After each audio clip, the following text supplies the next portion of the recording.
1 is handed back to you. If you have questions, let me know.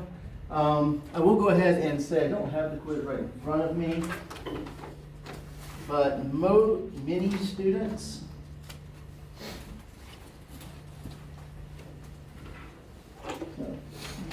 use this pen. So I'll write it here. So remember, if we have a conditional statement, this is the converse. Not P implies not Q is the inverse. And not Q implies not P is the contrapositive. Right?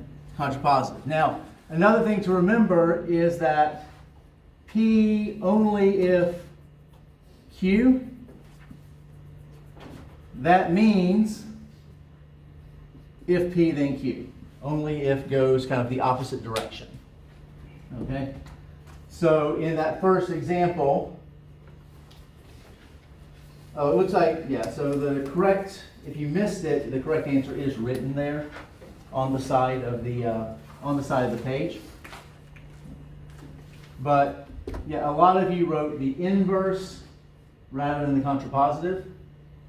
And either that was because you were confusing inverse and contrapositive, or because you were kind of not getting the order of the only if correct. So, so if you have questions about that, let me know. And but yeah, I just wanted to mention that was what was going on with that problem. That was kind of the one that seemed to give the most trouble. Yes, Arthur. Oh, sorry. This one. Yeah, this part, P only if Q. Right, so when you put only if, that's the same as saying if P, then Q. These are equivalent. I think it's Q implies P. No. So when we put the only with the if, right, then that means, yeah, it's this direction. So only if then is slightly different than is the opposite direction of only if. Okay. So this is these two literally are equivalent. That's why we say when we do this, we say P if and only if Q.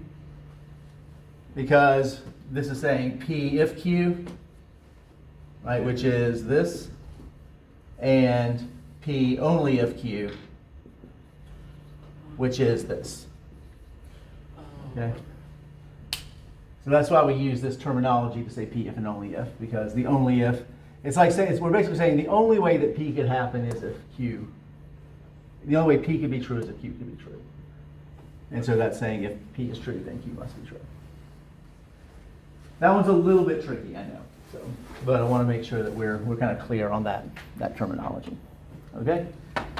All right. So then, let's dive into this lesson. I want to try to get through all of this section today. So I want to go back to section 1.1. We talked about propositions. Propositions is a statement that can be true or false. And I want to look at these examples here. Is this statement, x is greater than 3, a proposition or not? Yes. No, why not? What? Because there's no way of proving it or disproving it. Right. We can't determine if it's true or false. It depends on what the value of x is, right? So, looking at all of these 5, are any of these statements propositions? I mean, if you have a computer named X, then yes. Okay. Okay, yes. In this case, x, y, and z are variables in these. So none of these are propositions. Oh.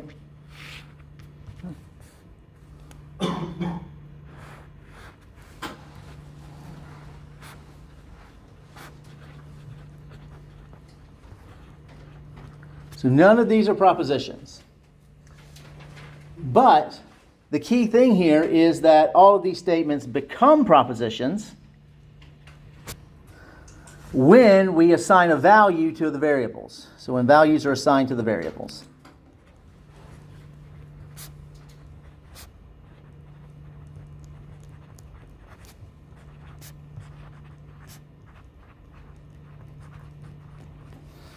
And when we assign values to the variables, then these do become propositions. So if x is equal to 2, so if we know x is equal to 2, then the statement x is greater than 3 now is a proposition. It's false at that point, right? Because 2 is not greater than 3. Okay. So now you'll notice here that basically what we have is we have a variable, and then we have some description, okay, or some condition. Now that condition, in English, if we're talking about a sentence structure, does anyone know what the part that comes after the verb is? Or actually, I guess it includes the verb. Does anyone remember their grammar? This is called the predicate.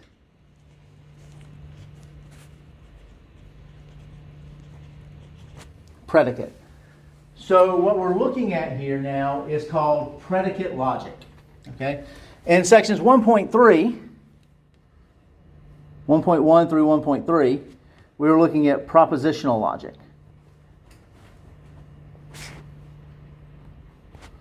In 1.4 and 1.5, we're going to talk about what we call predicate logic.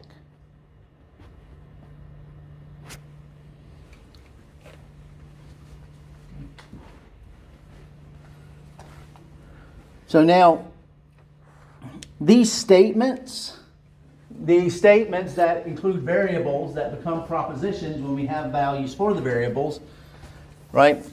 Well, what do we call it? So we give values to the variables, and then we get a proposition out. So we put something where we give input and get output. What do we call that mathematical structure? That's a function, right? So these are often called propositional functions.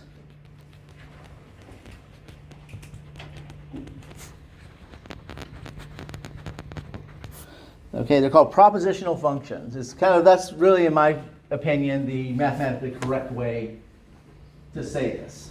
Okay. Generally speaking, we will just call these predicates, even though strictly speaking, predicate is that condition that is supposed to be kind of satisfied when we give a value, right?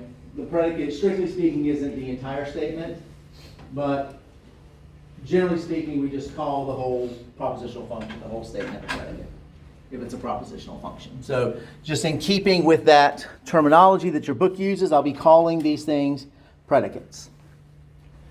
I used to be insistent on calling them propositional functions, but since that clashes with the book, it becomes a little bit confusing for students. So we'll call it predicates. Burn the book. Huh? That's right. Against CS2. Huh? What do you have against CS2? What do I have against CS2? Oh, okay. Yeah. Well, CS2 should be able to handle it. They've gotten through CS1 at that point. Yeah, but Actually, they're that's not cybersecurity. Huh? Not cybersecurity. All right. So yeah, we'll get down to that in a second. So, right, just to be clear on what's going on here. So let's say P of x is the statement x is greater than 3. Right? So then P of 2 becomes the statement 2 is greater than 3, which of course has a truth value of false. But P of 4 is the statement 4 is greater than 3, again a proposition, and that has a truth value of true. Okay, so put in values, get a proposition out. That's how we have a function here. Or maybe in this case we have Q. Q is the predicate. Computer X is under attack by an intruder. Okay? So now let's just suppose that on campus only CS2 and Math1, those computers are under attack. So we're not talking about the classes. The classes aren't under attack. No one's attacking CS2, the class. It's that one particular computer called CS2. Okay? So anyway, but this Q of Math1 would be the proposition computer Math1 is under attack.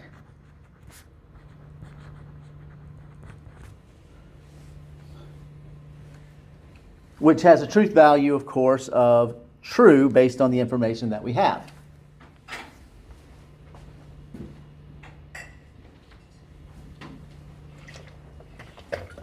So for the second one, Q of CS2, what's the truth value for that? I'm not going to write all of these out.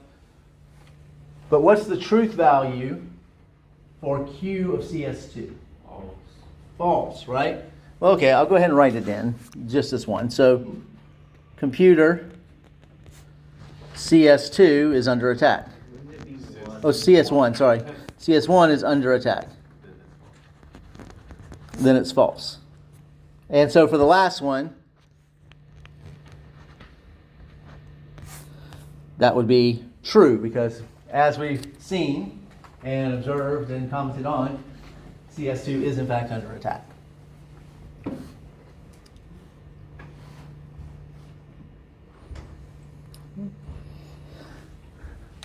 So now our inputs, we could have multiple inputs into our function, right? I can have a function, not just a function of x, but I can have a function of xy, I can have a function of xyz, and so forth.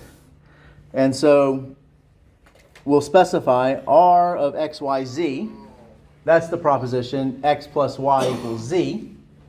So what then is the proposition r of 1, 2, 3? 1 plus 2 equals 3. Yes, 1 plus 2 equals 3, which is true. And then the next one would be 0 plus 0 equals 1, which is false. All right, we good with that? Everyone see how these are functions? Within values, you get propositions. Yes, Josh? This is making fractals make way more sense to me. Technically, this isn't strictly correct in all domains. You what now? Domains isn't the right word. Well, we do have something called a domain. We're going to talk about that. Well, I didn't mean domain in that context. I meant in the different context, in which in the case the word domain isn't even appropriate to describe it. Then how do you expect them to? What do you mean? So with a propositional function, we always have what's called the domain of discourse, which that is the set of all possible values that could be provided for the variables. And so that's what a domain is. So a function, so you're thinking of domain as a set of numbers, and it doesn't have to be numbers. We're going to talk about functions in generality in the next chapter. And, a function is just a mapping from one set to another set. One set of it, one input set, one output set. Well, actually, I guess this is a good time to ask this question now. Yeah. When I said domain, I guess I kind of meant that, but what I really meant is like, okay, so there's some rules that we make, there's some assumptions we make about reality that assist our understanding of how mathematics works, but there's also other ones. So we're like, assuming some axioms? Yes, axioms. Axioms, yeah. So axioms are true. Those are things that we assume to be true that are not, that we don't prove. So in mathematics, this is the thing with mathematics. Mathematics is always a process of logical reasoning from what I would say from existing truths to new truths. Okay? But we always have to start with some axioms, some things that we assume to be true. Right? We can't start with nothing and then reason from absolutely nothing. So yeah, that's a good point. We won't get too deep. We won't really get deep into that. Silly snarkiness was just about, maybe there's some axioms in a different form that make it true. Because there are different axioms we can apply to different kinds of mathematics. Like Yes. hyperbolic mathematics. Yes, exactly. So geometry, and actually I do a devotional with that. So we'll wait and I'll bring it up then. So. Pre-watching the lecture, I see. All right. Yes, I'm trying to impress. Okay. So one thing I want to say here, because now that we're talking about domain, that's actually what I was about to define. So the domain, sometimes we say the domain of discourse, but I get really tired of saying the word of discourse every time, so we'll just call it the domain. So the domain of a propositional function, or a predicate, okay? So I thought I had updated these. Do yours say predicate? Yes. Oh, wait, where? The one that you have says predicate? Okay, so I'm working off in an old one here. My apologies there, guys. So that should say predicate. Oh, I don't. Should eliminate yourself. It's just- Oh, okay, okay, so it's just process. I may have included the old, you probably have the big file, so I probably Oh, yeah. updated it and missed it in there. So, okay, so this should be a say predicate, okay? So the domain of a predicate, P, is the set of possible values for the variable.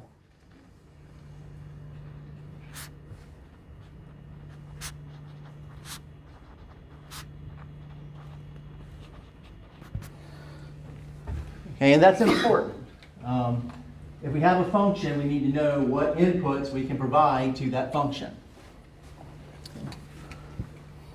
So one reason is that this is important. So we've seen one way of taking a predicate and turning it into a proposition, and that's through substitution, right?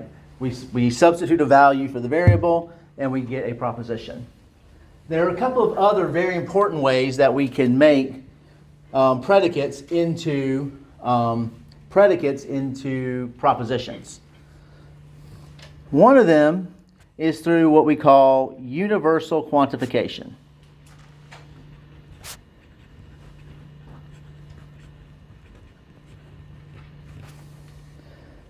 Okay. So what we have here, I'll go ahead and give you a symbol. So this isn't, let me write it a little more clearly. It's an upside down A. Upside down capital A. And this is read for all x, P of x.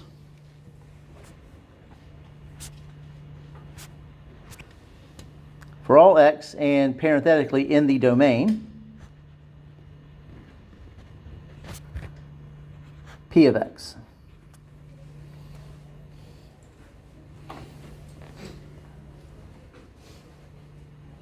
So maybe I could say something like maybe P of x is taking this discrete math course.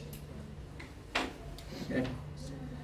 Then we could say for all x is taking this discrete math course. Okay. But then if we're going to say for all, then we need to have some concept of what all means. And that's where we need the domain concept, right? We need to know what everything is to be able to say for all. So are we saying for all students at Laterno? Or are we saying for all students in this classroom? Right? Our domain matters. Yes, Josh? So basically, the reason that we can have visual functions or visual graphs of functions is because of discrete mathematics. So for example, the Mandelbrot set, where either it blows up to infinity or it stays within the function parameters. And goes to zero. I'm trying to understand that. Could you repeat the question one more time? So from what I can see, the reason that we can have graphs like the Mandelbrot set, Okay. where you can visually see like where the set stays self-contained or blows up to infinity, Mm-hmm. with either being either outside of the set or inside of the set, Yeah.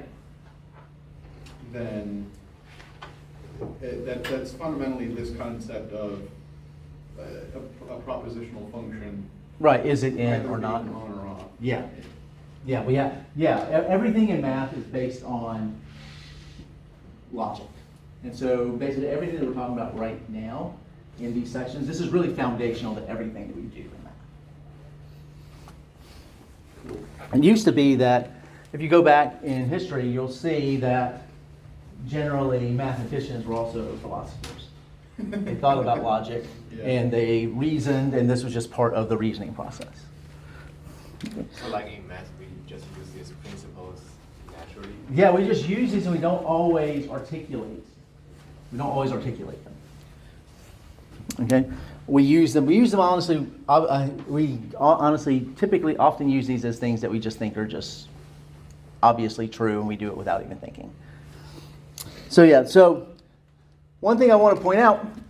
So let's say my domain is students in this classroom, and maybe my predicate is X is enrolled in discrete mathematics.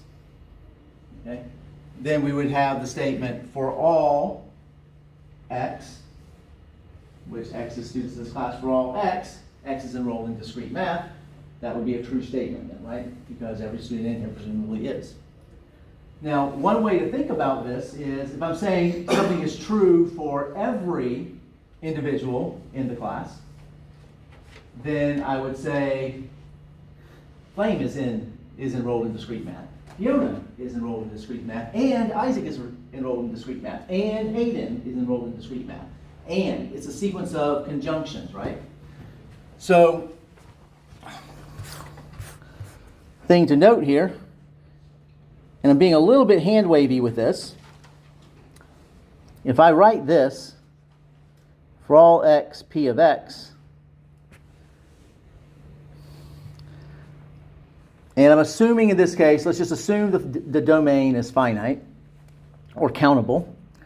So p of x1 and p of x2, it's a sequence of conjunctions over the entire domain.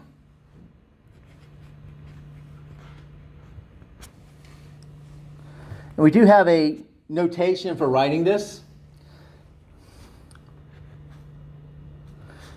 We'll say the conjunction, I'm going to use a big conjunction symbol, over all x in my domain, which I'll call D, P of x.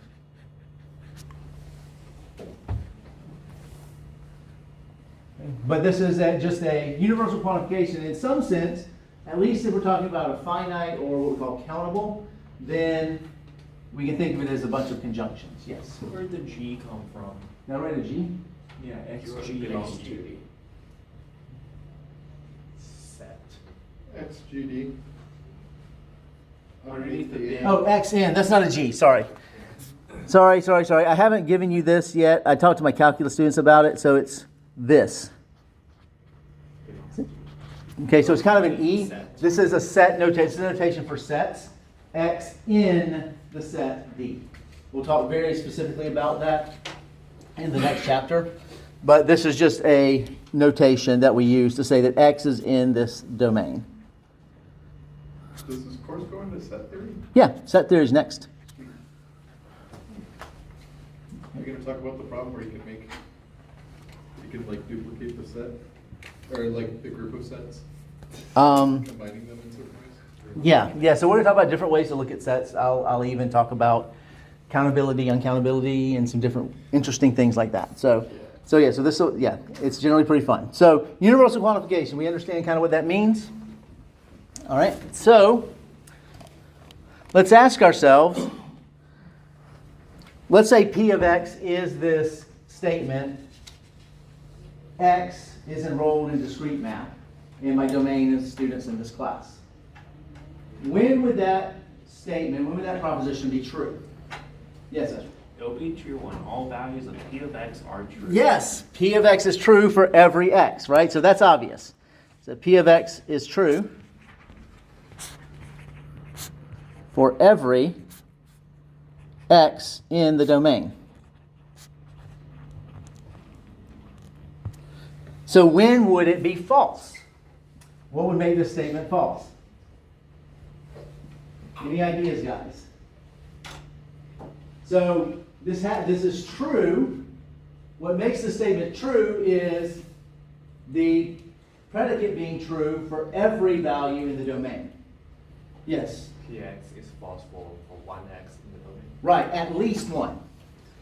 Okay, so I do want to distinguish. So when we say, if I were to say it's false for 1 in the 1x in the domain, we're saying at least 1, not necessarily exactly 1. There's a distinction there. Yes, Hayden? Could it also be x is false for any x in the domain?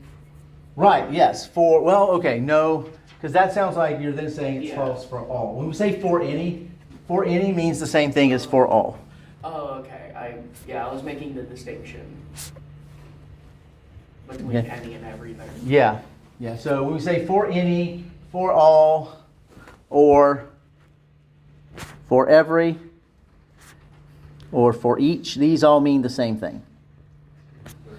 Okay? In other words, if the function is not continuous. Okay, so we, no, we don't have a concept of a limit here, right? We talked about this. We don't have a concept of a limit. We don't have which to have a limit, kind of leading to have a concept of open sets. We don't have that here. So continuity, not so much, but okay. So P of X is false when P of X is false. I'm going to write it this way: for some X in the domain. Now, I want to be clear here. When I write the word sum in mathematics, that means at least one, possibly only one. Okay, but it could be one. Right?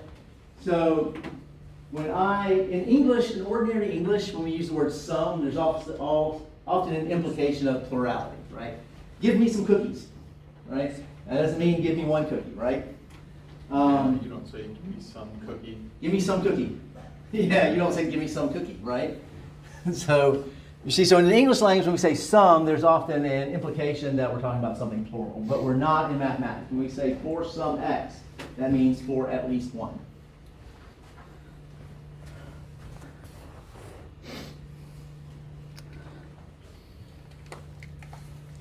All right, so let's look at this example here. So let's consider this predicate.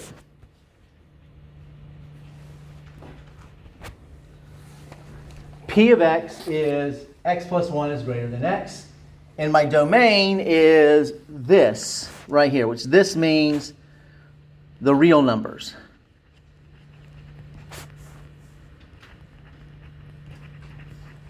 Okay?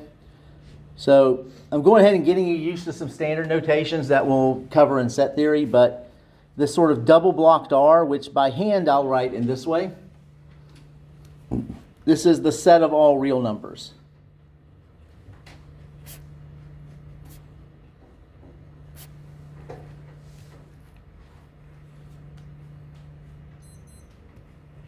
Okay. So I'll hit a couple others of these as we move through the section, but we'll go ahead and get used to these so you're not just suddenly memorizing a whole bunch of them at the end. So now, let's write this in words. So this universal quantification would be for every real number, X,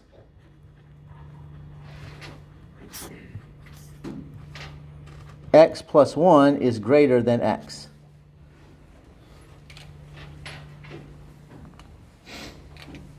Make that a little bit clearer. There's X there. Okay. So generally speaking, we have, when we write this, this is the quantification. Oh, I wrote that differently. How did you write it? Maybe it's I said equivalent. all real numbers satisfy P of X. Okay, yes. All real numbers satisfy P of X. That would be fine. The standard way to write it is for every, for all, and then I'm stating the domain. Then I have my variable. Then I have here my predicate.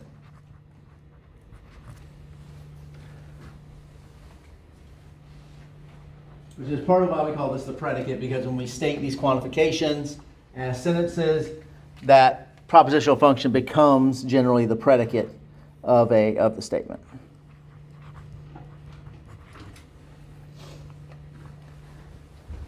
All right. So then, is this true or not? Yes. Yes, this is true. Okay.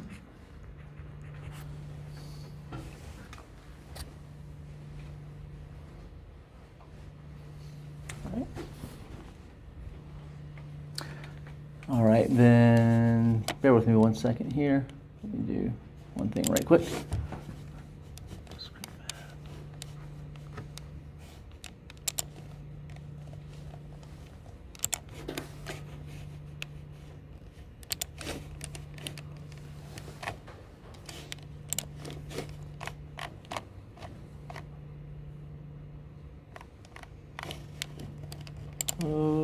Okay,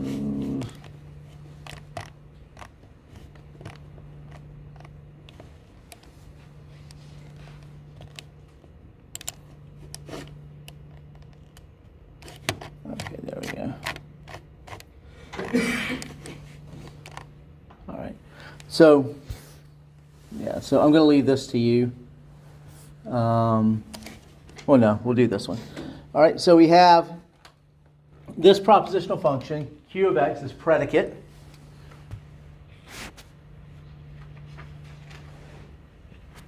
Q of x is the statement x is less than 2. My domain is the real numbers.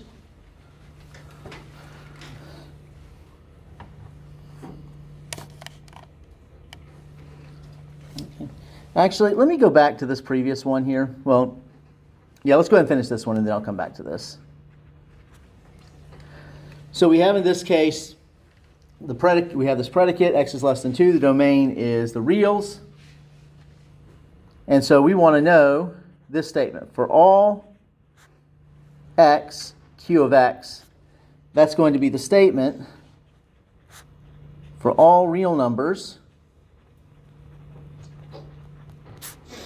x is less than 2. That's our statement. And so this is true or false. This is false. Why is it false? How do we show that this is false? When x is equal to 3. This is false. Yes. So what we do here, so this is false, and I didn't do this in the previous example, and that's what I was going to go back and do. I'll go back and do that in a second. So in this case, this is false. We need to give some explanation of why this is false. Okay? In mathematics, everything has to have an explanation. Everything has to have a proof. Right? That's what mathematics is. We've started from some axioms and then built everything through a chain of logical reasoning to get every statement that we talk about in math has been through some chain of logical reasoning from the axioms that we assume on the real numbers or whatever system we're working in. So this is false, and the reason it's false is because q of 3 is the statement 3 is less than 2. Is false. So this right here, this is what we call a counterexample.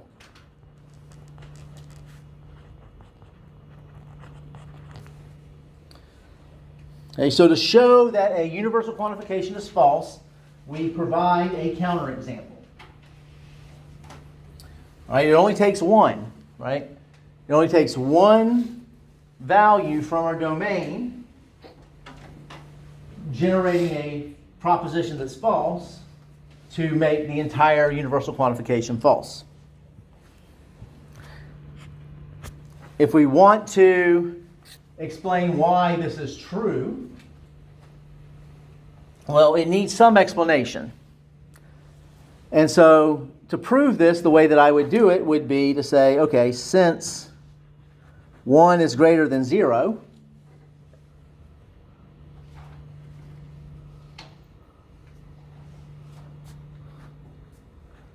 x plus 1 is greater than x plus 0.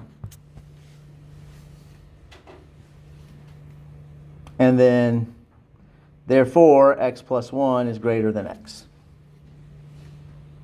Okay? That would be a very simple way of saying it. It's not a formal proof, but it's an explanation of why this is true. And whenever we state that a universal quantification is true, we need to be able to provide some explanation of why that is true. Yeah. Are there domains for like time frames as well? Because like something might be true right now, absolutely, like in a set of things, like, Yeah. but in the future it might not. How would we describe? Well, we would have some other variable for times, right? You see what I'm saying? Maybe there's a time variable also. So x is greater than 2 at time t. Right? So you But have. now we're just assuming that everything happens in the instant. Yes, yeah, we're assuming that this is true at the moment. That this is a true state.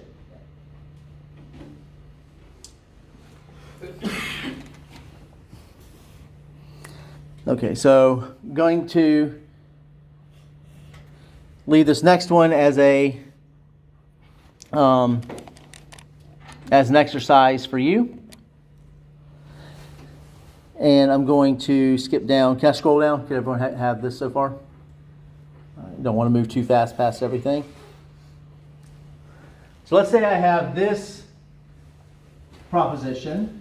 For every x, x squared is greater than or equal to x. And the domain is the real numbers. Okay? So let's say that my domain is the real numbers. Okay? So in this case, is this true or is this false? Are fractions real numbers? Yeah, real numbers are anything that can be represented as an infinite sequence of decimal values. And then the answer is no. That is Okay, so it's no, so you need to give me a counterexample. 1/2. 1/2, yes, thank you. Very, very quick on that one. I appreciate that.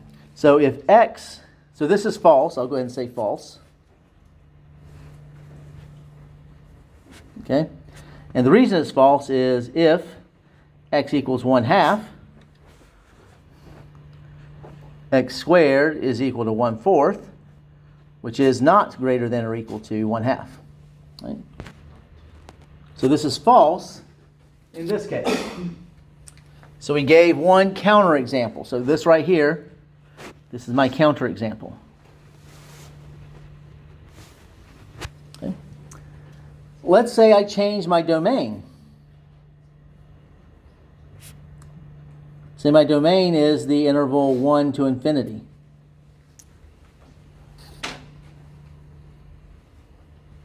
Still no. Can you give me a counterexample? 1/2. That's not part of That's not in the domain. Domain. So this is everything from 1 to infinity. Okay. Here, let me write that a little bit bigger.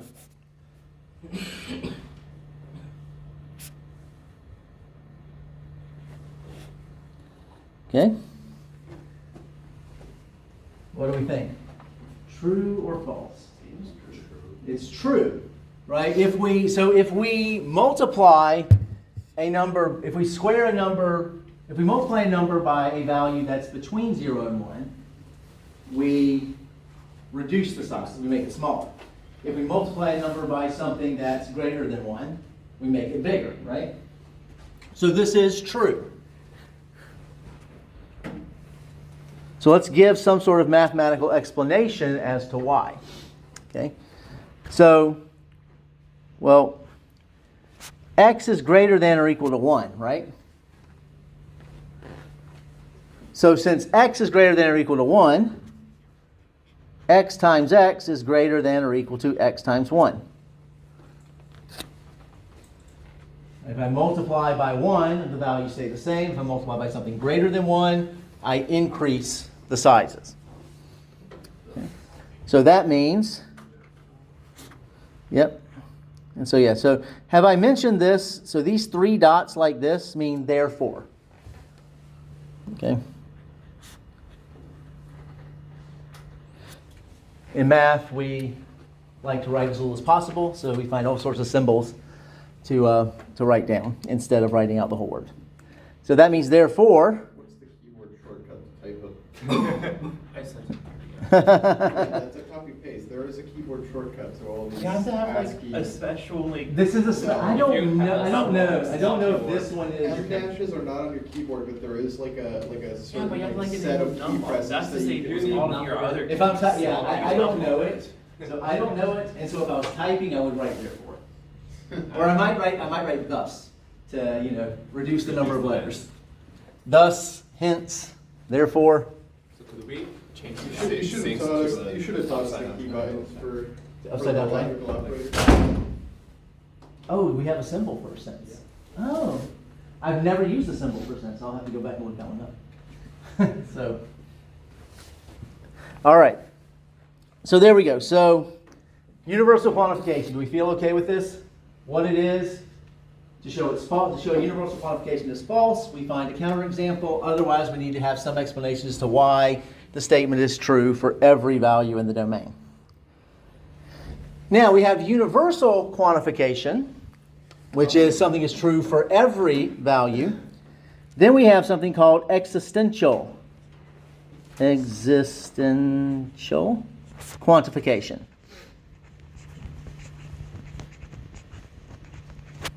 Dr. Abbott? Yes. The symbol for sense is upside down, therefore. Oh, it is? So that's what you were saying? It's like the three dots go upside down? Okay.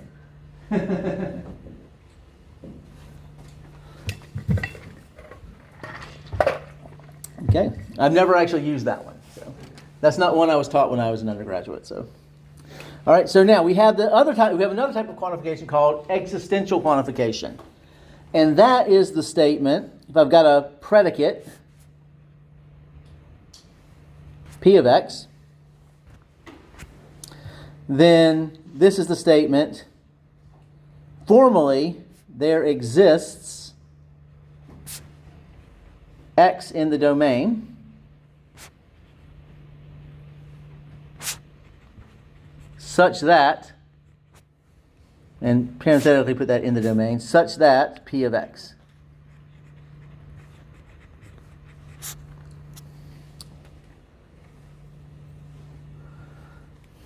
Okay.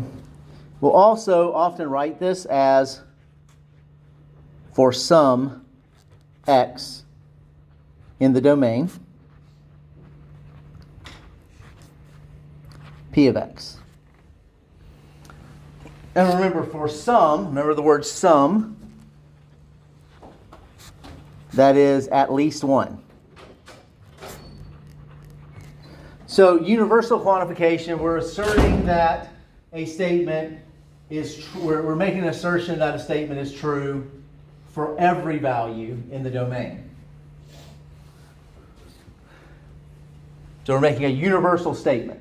With existential quantification, we're making a statement about the existence of a value. Okay, we're saying there exists a value that makes this proposition true, that makes this predicate true. Now, our notation for this is a backwards E. So there exists x such that P of x. So upside down A for universal, upside down A for all, backwards E, there exists. Okay. It took me about 15 years to realize that backwards E for exists, upside down A for all. Why do they have to use two letters with different symmetries? Yep. Because you can't have a backwards A. Well, not exactly. Why do they have two different letters with two different symmetries instead of using two letters with the same symmetry? Maybe we should have used for every. That's because they have So- different symmetries from A. I don't know if you. All right, okay, guy. But all starts with A. Existential starts with E. Yes. And you know what we abbreviate the internets to? E! All right, guys. All right, we're getting a little far afield, guys. All right, here we go. Back to existential quantifications, okay? Now, this is called the existential quantification. There exists, okay?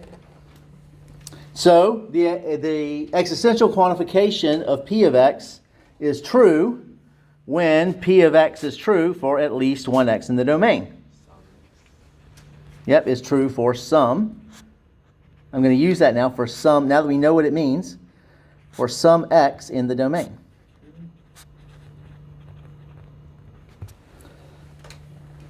All right. So when would the existential quantification be false? When there is no X for the in the domain. Right. So there's no x in the domain that makes this true, meaning the predicate is false for every x in the domain, right? In other words, if we're going to take example 8, then any number between 0 and 0 and 1. Yeah, so if this was existential instead of universal, then both of these would be true. Right? This would be true if this was existential instead I was of... saying, like, if the domain was between any number between 0 and 1, exclusive. Oh, okay. Yeah, if it was everything between 0 and 1, then that would be false, right? Yeah, that would be the source thing. All right, so there exists P of x is false when P of x is false for every x in the domain. Okay.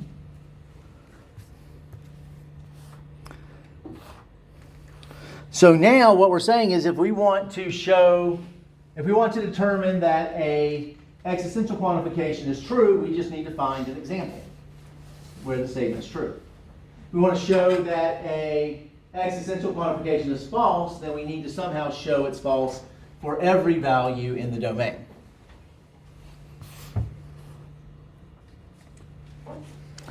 So we look at this one right here, go back to, this was the same values as example 6, I think it was.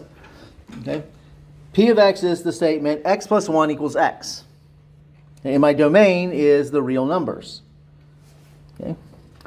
So my existential quantification would be there exists x. Oh, this isn't exactly. I had a greater than in the last one. There exists x such that P of x. So that's the statement for some real number x.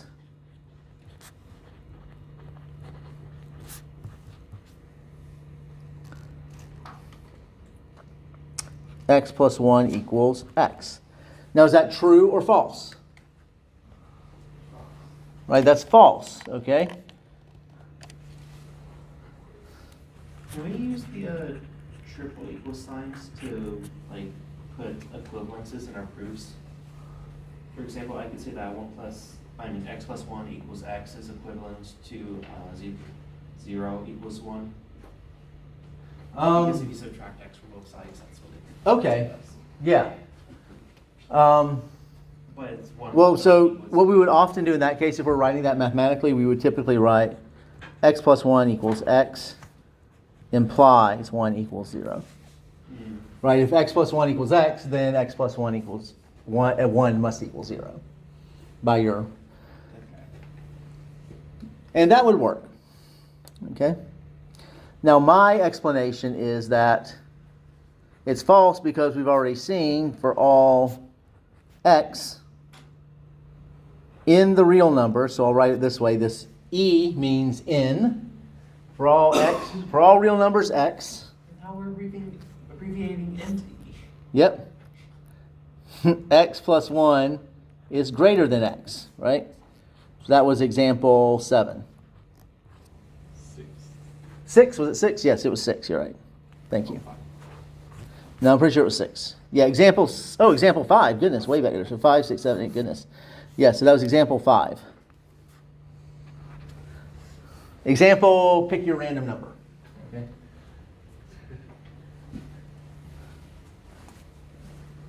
All right, does that make sense? We gave some explanation as to why this was false for every value. And that's one thing that we need to do if we're stating that an existential quantification is false.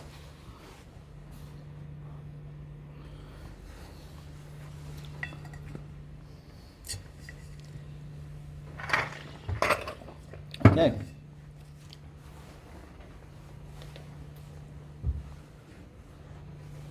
So let's look at the next one. So Q of x is the proposition x squared is greater than 10. So we have an existential quantification. There exists x such that Q of x. So that's the way we say that. There exists x such that Q of x. That's the standard way of saying it, like the very formal way of saying it. So we can also write that as, so I'll write this way. There exists a real number x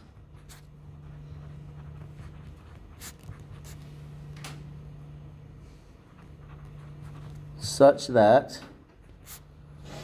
x squared is greater than 10. Okay?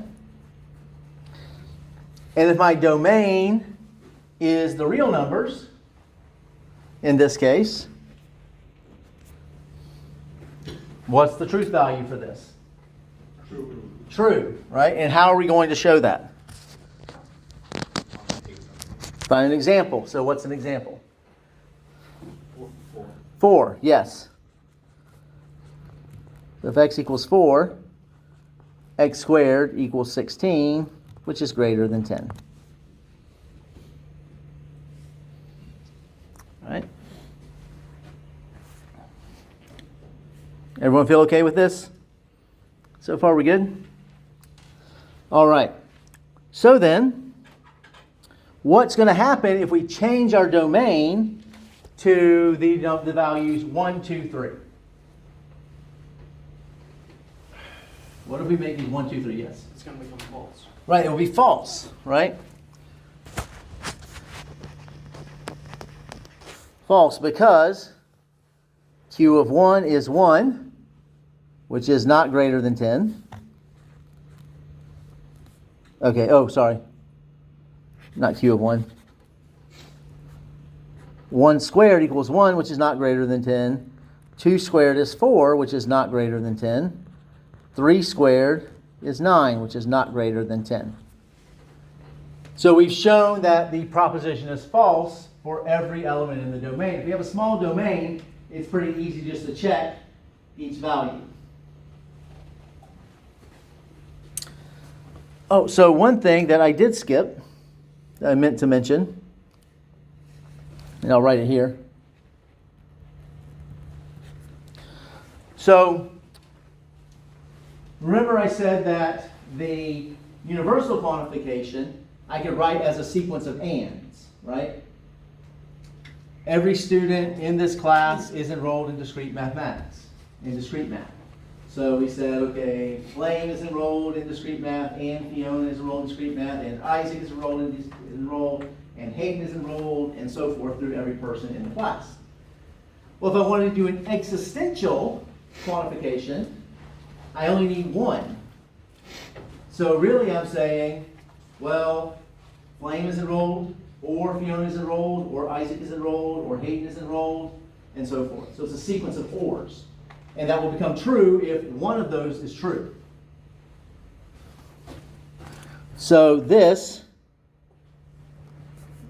x such that p of x, that's equivalent to saying px1 or p of x2 or p of x3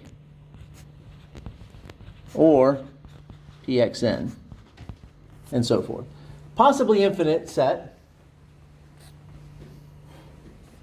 So it's a sequence of conjunctions. And this is equivalent to saying, I mean, we have another notation. So we use a big disjunction symbol, a big or symbol. X in the domain, P of X.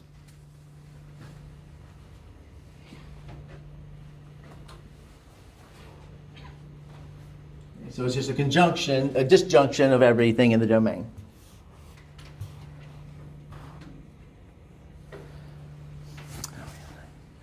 Let me see, what page in my notes am I on?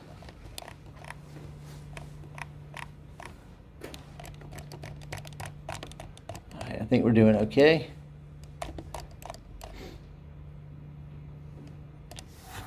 Okay, so we had this concept of equivalence between two propositions. We can have a equivalence that involves quantifiers. Okay? So the idea here is that instead of having variables, right, propositional variables, we now have propositional functions. But we can work with those as if we can treat those as if they were individual variables. So formally, we're going to say that S and T, statements S and T, are going to be statements S and T involving quantifiers and predicates.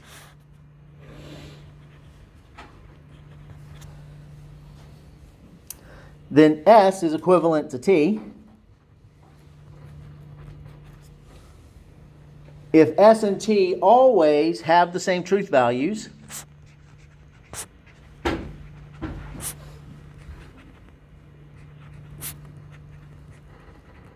no matter what propositional functions and domain are used. So let me show you just with this. Should we also change this propositional function to predicate?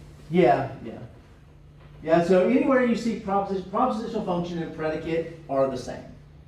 Because the book uses predicate, I'm trying to be more consistent with using predicate. So I tried to go back and update the notes to use that, but all right, so now, let's say that we want to show that for every x, that this statement, for all x, p of x and q of x, is equivalent to saying for every x, p of x, and for every x, q of x. Well, we can use our rules for propositions for this. So this statement, for every x, p of x and q of x, well, that is p of x, I'll write it this way, p of x1 and q of x1.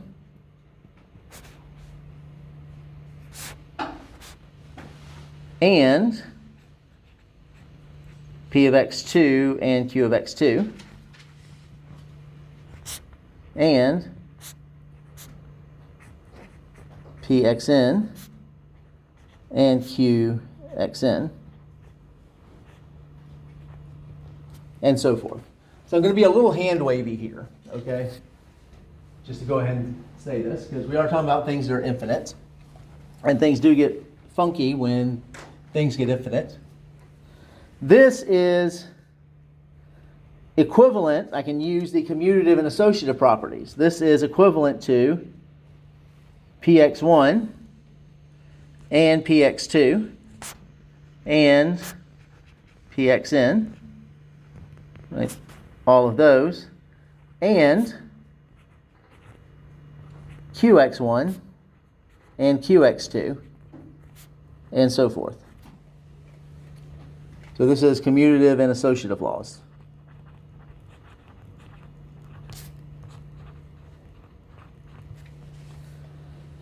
But now this is the statement for every x, p of x, and for every x, q of x. So these two are equivalent, independent of what those predicates p and q are.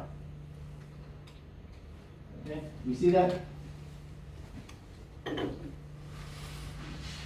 So that's the idea here. If we can work with logical, we can do logical equivalences using quantifiers, and typically using propositional functions, and typically we'll be able to use our individual. Often we'll be able to use our individual, our rules, our equivalence rules for propositions at some point. All right, how are we doing? Okay. So that's all I really want to say about that. But it is important because now to have some understanding of what we mean by equivalence, because it's going to help us in negating quantified expressions. So let's say I have the statement, every student in this class has taken calculus. Okay, every student in this class has taken calculus. So, let me go ahead and write, what is our domain in this case? Every student in the class. Students in this class, right?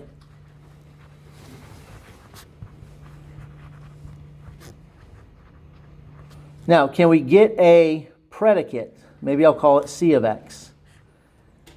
What would be an appropriate predicate for this statement?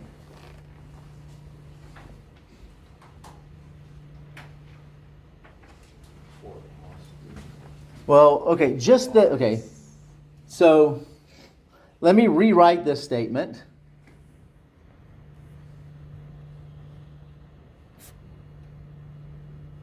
For every student X in this class.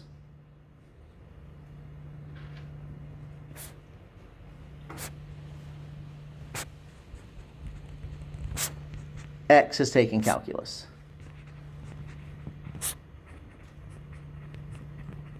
So this is one thing that we'll want to do when when kind of analyzing these sorts of statements. Let's try to take the statement in ordinary English. So hopefully we recognize that this is a universal quantification, right? Every student in this class. So we want to write that formally using variables. Okay? So we know that every student in this class should be written as for every student X in this class.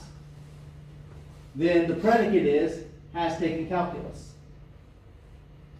And so we write that as a propositional function, X has taken calculus.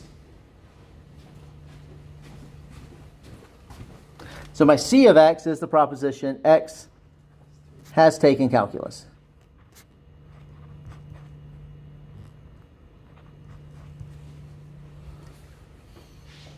Okay. So this statement that I just wrote down is for every X, C of X.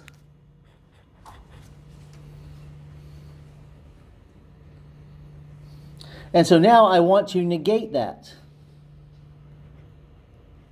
Well, okay, tell me, in words, how would you negate this? If you were just trying to negate this, how would you negate it?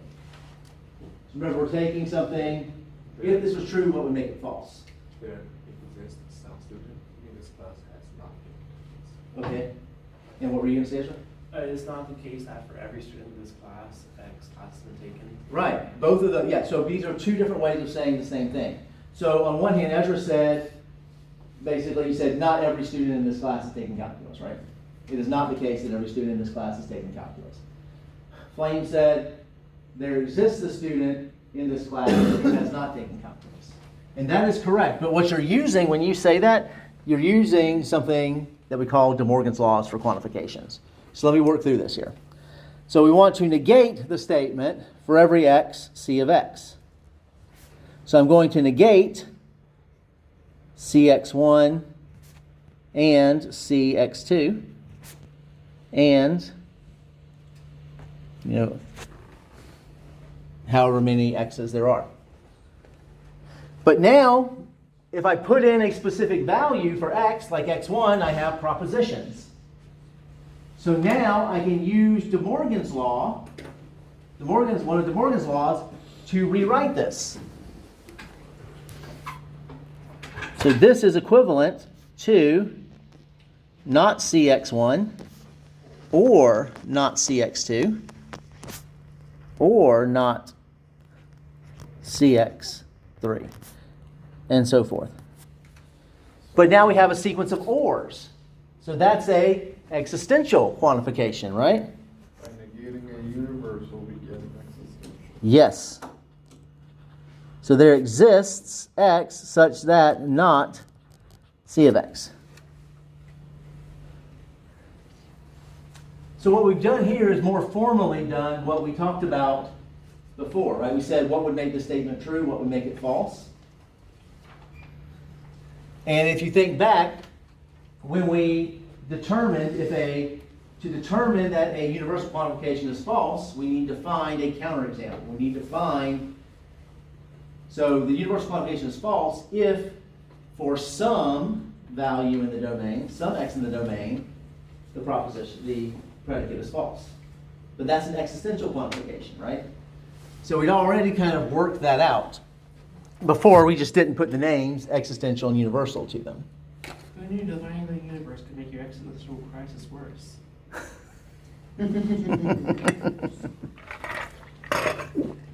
All right.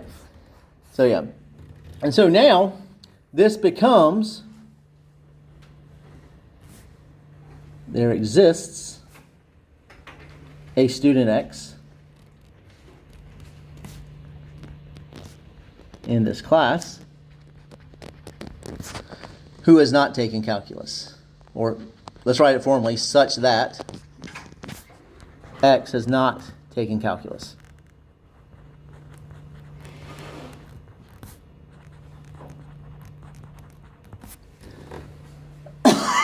So that would be our statement there. So yes, what Josh was saying, when we negate a universal quantification,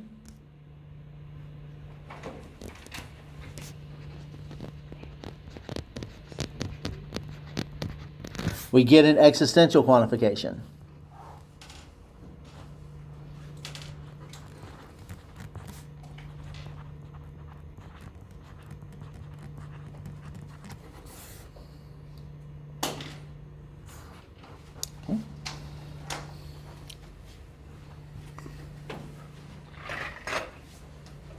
So let's look at the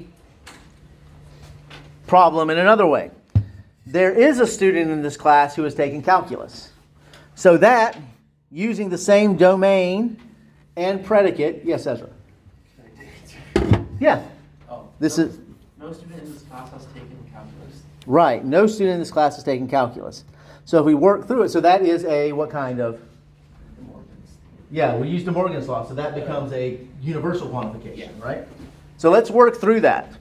So this is, there exists, the statement, there exists x such that c of x. Again, using that same domain and predicate that we had done before. So this is an existential quantification. So we're going to negate that existential quantification, c of x. And we know that's going to be equivalent to negating this disjunction, cx1 or cx2, or, right, in that way. So now we apply De Morgan's law, and we get cx1, or sorry, not cx1 and not cx2, and not cx3, and so forth. But that is what we call the universal quantification of not c of x. So for every x, not c of x. So we're saying that c of x, in some sense we're saying c of x is false for every x. That's how we're negating that statement. Okay. So again, the way we state that is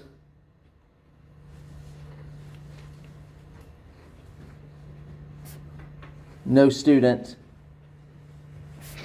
in this class is taking calculus.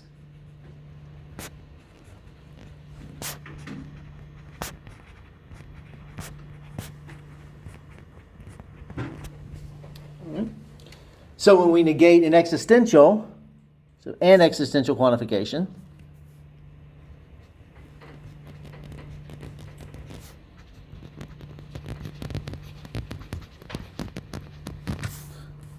we get a universal quantification. Specifically exclusive in this case, right? What do you mean, the ors? No, so initially our statement was every student in this class is taking calculus. We Right. negated that, Yeah. and that became, there is a student in this class who has taken calculus. Right. We negated that, and now it's not the initial universal. Well, this isn't the same. This isn't the negation of the previous one, right? The negation of the student, there is a My student. point is the Okay. double negation of the universal flips the statement. Right. So we take the So if we So negate it, the inverse, I guess. Yeah. So if we negate, if we do a double negation, right? So we negate a universal quantification, we get an existential. Right. If we do the double negation, that will take that existential and move it back to a universal. Is that what you're saying? I'm going further with it and saying that the double negation creates the inverse of the original statement. Not quite. Because the original statement was every student in this class has taken calculus. Right. We So double negated it, and now it's every student. we, in this yeah, class that, well, that, has so taken that, so that's my point. That's my point. Is this is not the negation, right? So the negation was that there's a student in this class who has not taken calculus. We negated this first statement. This is there is a student in this class who has taken calculus. So these are two different statements, two different propositions. Never mind. No, it's okay. No, I understand. It's not a problem. Because actually, if we double negate, it should work just like with propositions. Where we double negate, we get exactly that proposition, that statement back. Okay.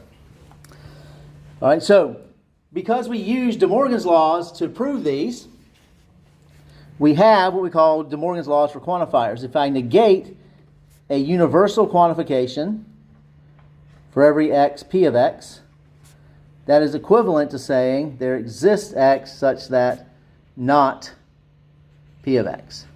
So I can move my negation across the quantifier by flipping the quantifier, by switching the quantifier. Just like when I moved my negation across when I distributed my negation for propositions, I could distribute that, but I had to I had to switch the operations. The same thing here. So if I negate the universal quantification, I get the existential quantification. If I negate an existential quantification, so the negation of there exists x, p of x is equivalent to saying for every x, not p of x.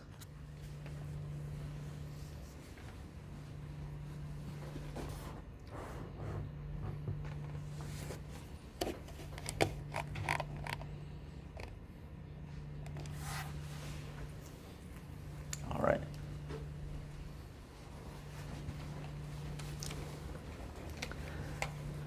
Okay, so now let's look at a couple of examples of doing this.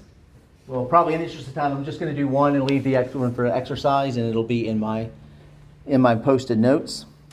So let's negate this statement. There's an honest politician. So I'm going to so we're going to do this analytically. We're going to analyze this using I want to use this example to analyze it using De Morgan's laws. Okay? So I'm going to create a predicate, h of x, which is the predicate x is honest. And my domain will be all politicians.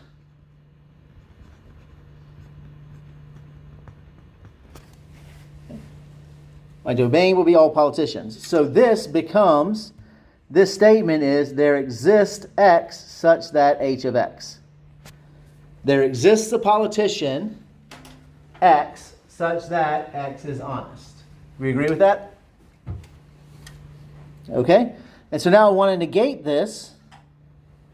So I'm going to negate there exists x such that h of x. That becomes for every x, not h of x.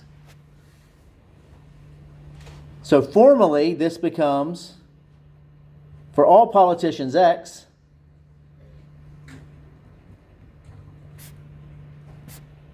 x is not honest. So ordinarily we would say all politicians are dishonest.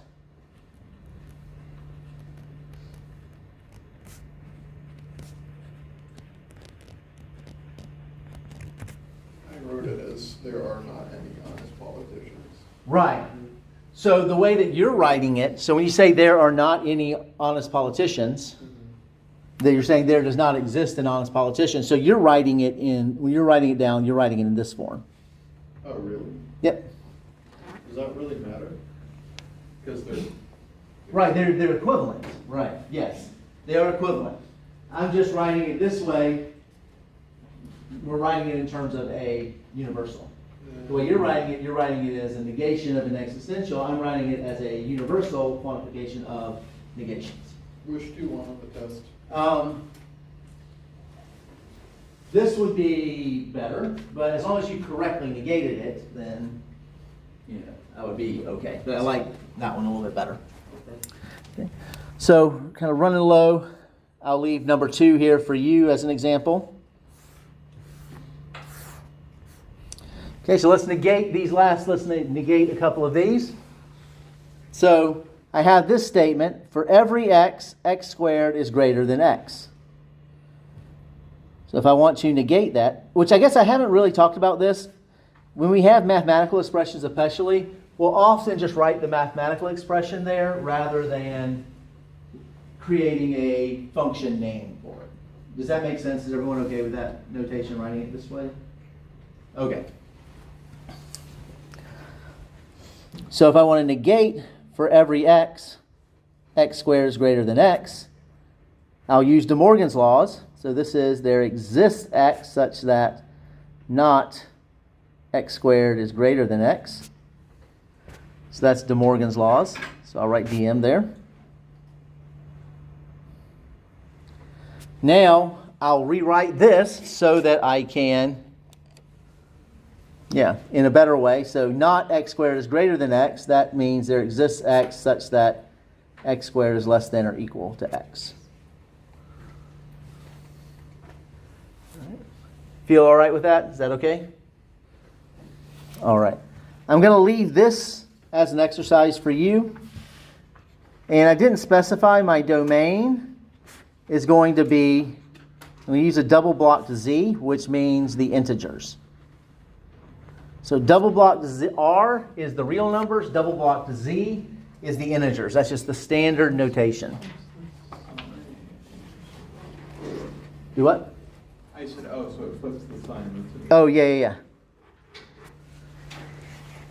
Yeah, so if x squared is not greater than x, x squared is less than or equal to x.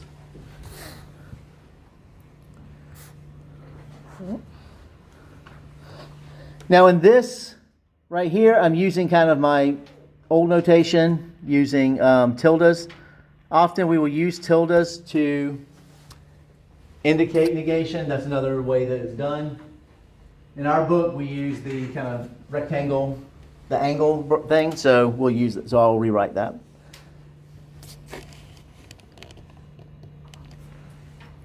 So let's say I want to show that for all x, if p of x, then q of x is equivalent to there exists x such that p of x and not q of x.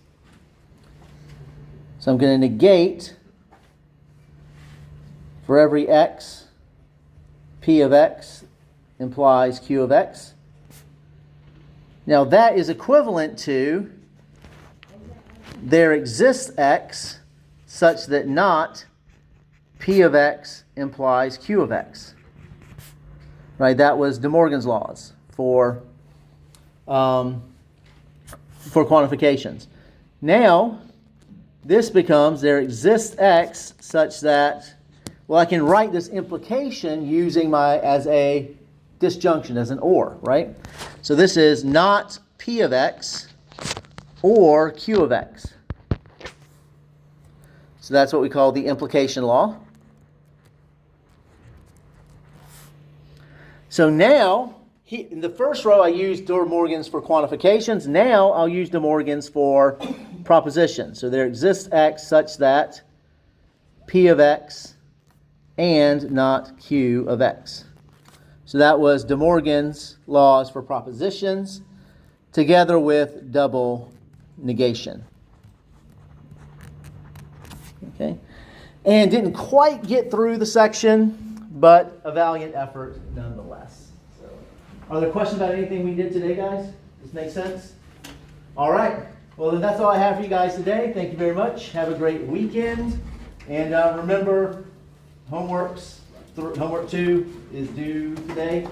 So it was technically due at 9:30, but there's a little bit of grace if you still need to get it finished, but it is 10% per day late. All right. Thanks a lot, guys. Have a good day. See you all on Tuesday.